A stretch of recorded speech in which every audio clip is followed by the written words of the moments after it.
Bonsoir à tous et à tous, bonsoir à tous les suiveurs et à tous les inconditionnels de Grégoire Omnisport. Sadio Mané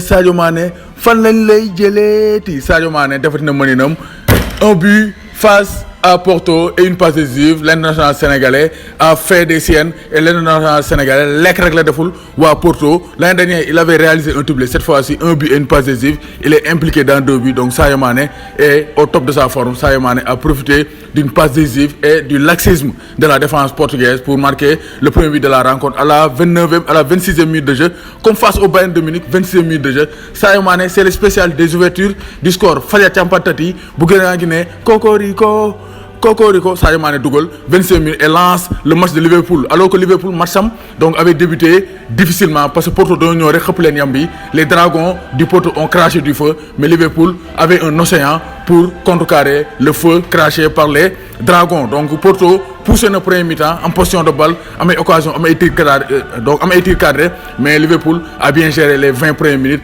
Malgré la pluie battante, Liverpool n'a pas été douché par les Dragons du FC Porto. Et Sadio Mané à la 26e minute de jeu refroidit donc l'ambiance, refroidit le stade Dragao avec un but altruiste parce que Sadio Mané ren il cherche le but et il a le but. 4e but en Ligue des Champions cette saison pour Sadio Mané, qui avait marqué l'année dernière 10 buts. Donc il reste 6 buts pour égaler son record de l'année dernière. Donc ce 4e but donc place Sadio Mané à la 2e place ex aequo derrière Didier Drogba. Didier Drogba 14 buts le dougal en phase à élimination directe, c'est-à-dire de la 8e de finale à la finale de la Ligue des Champions. Didier Drogba dougal na ci 14 buts. Samuel Eto'o dougal na ci 10 buts. Sadio Mané dougal na ci 10 buts. C'est pour dire que Sadio Mané est un joueur décisif. Sadio Mané est le 3e joueur africain à marquer donc plus de 10 buts ou bien plus de 10 buts en phase à élimination directe en Ligue des Champions avec Samuel Eto'o et Didier Drogba. C'est pour dire que Sadio Mané est plus que jamais dans les annales de la Ligue des Champions. Donc Liverpool a fait le don rond pendant 20 minutes et Liverpool a bien géré la rencontre. Liverpool dafa jouer avec expérience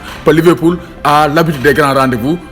Donc l'année dernière City la lekk, donc cette année donc saf na lekk kii di donc FC Porto, et Liverpool attend de pied ferme le FC Barcelone de Mor Dieye et de Assane Sène. Donc bii de Sadio Mané 26e minute, 65e minute bii de Mohamed Salah moom fu Sadio Mané dugalee mu ne ko man tamit damay dugal. Un but et une passe décisive aussi pour le Pharaon. Donc la concurrence commence à faire donc de bonnes choses, commence à faire du bien au reste de Liverpool. Après Firmino dugg na dugal, donc le trio a marqué Mané, Salah, Firmino, et enfin Virgil van Dijk, le vigile de la défense, est sorti donc de son poste de vigile pour aller marquer le 4e but. Donc Porto a tenté parce que Porto am na donc 50% de possession de balle partout au niveau de la 2e mi-temps. Lépp dafa rééquilibré parce que donc Liverpool Porto moo ko dominé première rencontre, mais 2e période bi Liverpool avec donc après le but de Sadio Mané a calmé les choses et a rééquilibré les débats. Tout Porto am na 19 tirs au total, 8 tirs cadrés. Liverpool am na 13 tirs au total, 5 tirs cadrés, 4 buts. C'est pour dire que Liverpool a manqué 4 sur 5 tirs cadrés. C'est pour dire que Liverpool a été diablement efficace avec un excellent Sadio Mané. Donc luy neex na dara du ko dàq. Donc Sadio Mané est en feu et Sadio Mané porte Liverpool, et Liverpool est qualifié pour les demi-finales de la Ligue des Champions pour la 2e fois consécutive. Donc félicitations aux supporters de Liverpool et donc aux supporters de Sadio Mané. Sadio Mané va disputer sa 2e demi-finale consécutive en Ligue des Champions. Donc Liverpool se qualifie. Donc ça c'est pas une grande surprise, mais ñi ne woon du seetaan match Manchester City ak Tottenham, donc là ils vont le regretter parce que c'était le match donc de la saison en Ligue des Champions. 7 buts et 5 buts durant les 21 premières minutes, donc 21 minutes, donc et Liverpool donc Manchester City mené donc Tottenham 3-2. Sterling moo njëkk a dugal, Fadia Thiampatati moom tamit, Sterling il est en feu, donc Raheem Sterling, donc le livre Sterling est en hausse. 4e minute de jeu mu dugal, Emerson égalisé, Emerson dugal à 10e minute, Bernardo Silva 11e minute, Sterling 21e minute, donc 21 minutes 5 buts, donc chaque 4 minutes but double en moyenne. Donc c'est pour dire que le match était bien lancé. Le match a prouvé que City était fébrile défensivement, mais Tottenham aussi était naïf derrière. C'est pourquoi il y avait eu beaucoup de buts, et au finish c'est Fernando Llorente qui est sorti du banc pour crucifier Ederson, Moraes et Manchester City. 4-3 pour les Spurs de Tottenham. Donc City a dominé les débats, 65% de possession de balle, 35% pour donc pour Tottenham, 20 tirs au total pour City, 8 tirs cadrés, 4 buts, 11 tirs au total, 7 tirs cadrés et 3 buts, malgré l'absence de Harry Kane, donc ça n'a pas posé. Tottenham équipe là, Tottenham dañoo am, je l'avais dit dans le début de ma match, c'est un duel anglo-anglais et j'avais dit que City risque de subir le même sort que l'année dernière face à Liverpool parce que anglais dañoo xamante te ils n'ont pas peur, ils n'ont pas froid aux yeux et Tottenham l'a montré.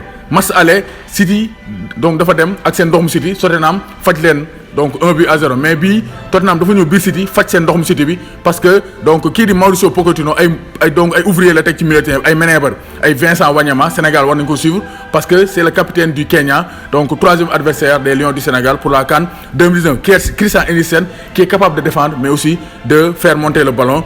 Moussa Sissoko ouvrier la moom Ménébar la donc Dele Alli aussi Ménébar la mën na football mais aussi day défendre Lucas Moura aussi day attaquer day défendre même Emerson day attaquer day défendre donc y avait que des Ménébar donc kii dafa jël donc maçon bi saf-sap la defal ciment bi dafa saf-sap bétonné gars yi gagné leen donc au finish 4-4 mais les 3 buts à l'extérieur ont fait la différence donc Tottenham a gagné avec l'envie avec la détermination.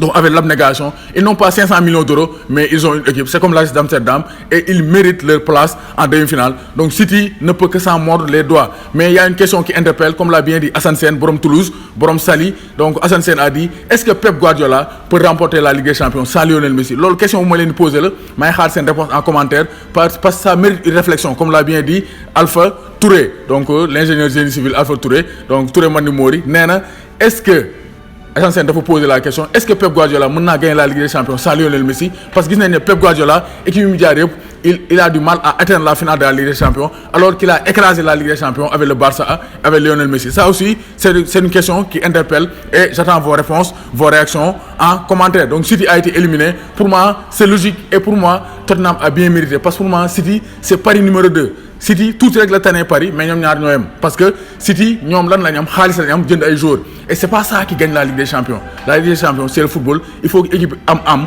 parce que Ligue des Champions il y a autre chose, il y a une force extérieure, une 6e force qui va aider l'équipe, une 12e force qui aide l'équipe à remporter la rencontre. Boo gisee Tottenham amuñu ay Messi amuñu Cristiano Ronaldo mais il gagne. Ajax même chose. Est-ce que l'argent fait le bonheur? Parce que Paris, Manchester City li ñuy investir mu ñëw sax dem finale Ligue des Champions alors que Tottenham Ajax donc investir ñu dara. Ils ont des jeunes joueurs, des joueurs moyens, donc sur le plan financier, et ils réussissent à accéder à la demi-finale, aux demi-finales de Ligue des Champions. Ça aussi, ça interpelle. Sadio Mané, donc, et Liverpool se sont imposés, se sont baladés sur le terrain de FC Porto après 20 minutes difficiles. Sadio Mané et Liverpool ont pris le contrôle et se sont imposés sur le terrain de FC Porto 4 buts à 1 avec le 4e but en Ligue des Champions de Sadio Mané. Et Tottenham City, donc c'était le match de la saison en Ligue des Champions. En attendant les demi-finales, City donc, a été battu. Donc City a été éliminé mais Tottenham n'a pas démérité parce que Tottenham a bien mérité sa qualification parce que c'est une équipe joueuse 4 ans ngi ñuy footballandoo et donc Mauricio Pochettino récolte le fruit de son travail. Sadio Mané a marqué luy neex na dara du ko dax Mané